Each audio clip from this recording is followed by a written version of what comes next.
J'ai passé plusieurs années en Afrique, en particulier à m'occuper des réserves dans le nord du Botswana. Et de cette expérience m'est née l'envie de créer une réserve similaire en France, sauf que bien entendu en France, ce qui m'intéressait, c'était d'introduire dans cette réserve les espèces européennes sauvages. En fait, il se trouve que la plupart des écosystèmes européens sont en mauvais état puisqu'ils sont tous très pauvres en faune sauvage, voire sans faune du tout, puisqu'en fait, si on prend le cas de la France, ne reste de la faune européenne que très peu d'animaux, le cerf, pour les plus connus, le cerf, le chamois, le boutin, etc. Mais ont disparu les grands herbivores comme l'élan, le bison et le cheval.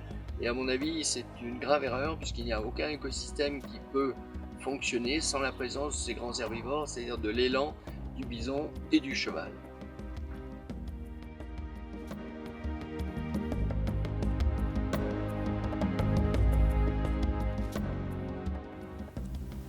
Le cheval de Przewalski est un cheval sauvage bien connu en France, puisque c'est lui qui est représenté sur toutes nos grottes ornées, que ce soit celle de Lascaux, de Choé ou plus près de chez nous de la réserve grotte Cosquer.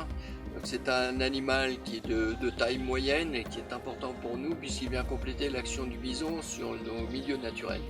En effet, un cheval sauvage n'a pas tout à fait le même comportement alimentaire qu'un bison d'Europe et à tous les deux ils se complètent. Et puis il était important pour moi de reconstituer la faune telle qu'elle existait en France il y a 25 000 années.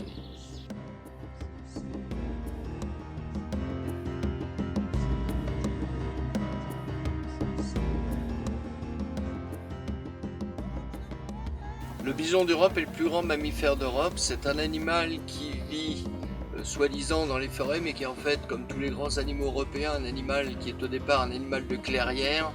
Et il a été repoussé simplement par l'homme il y a maintenant 20 000 années dans les forêts. En fait, on l'a ramené sur la réserve parce que je voulais faire une expérience sur l'entretien des forêts méditerranéennes et de voir comment un animal qui pèse jusqu'à 1 tonne adulte et qui peut mesurer jusqu'à 1,80 m peut entretenir et dynamiser des écosystèmes. C'est l'expérience que l'on mène sur la réserve et ce que l'on a pu voir depuis 5 ans, c'est que nos forêts qui étaient auparavant quasiment désertes au niveau végétation sont maintenant recouvertes d'une vraie pelouse forestière, plus riche pratiquement que nos prairies.